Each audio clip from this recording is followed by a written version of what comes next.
I would guess that would be a likely prospect, that by the end of the first 4 years, we would hope to have a balanced budget.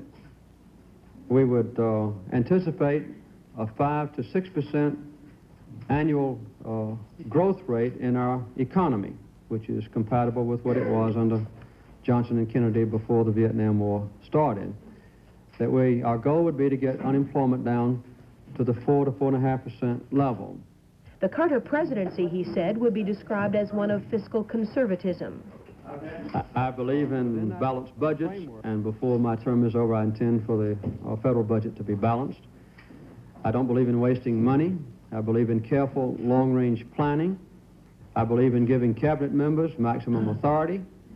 I don't intend to run the individual departments of government out of the White House.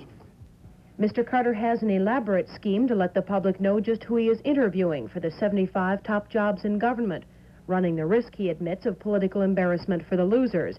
But he says he's sure those wounds will heal just as they did for the men who lost out being his vice president.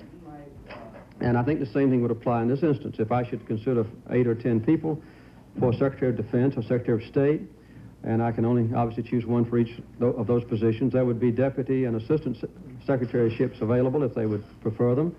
Or perhaps if someone is highly qualified, they might be willing to serve as ambassador to Great Britain or to Russia. Only one appointment was filled today, and it was no surprise. Jody Powell will move to Washington to be White House News Secretary.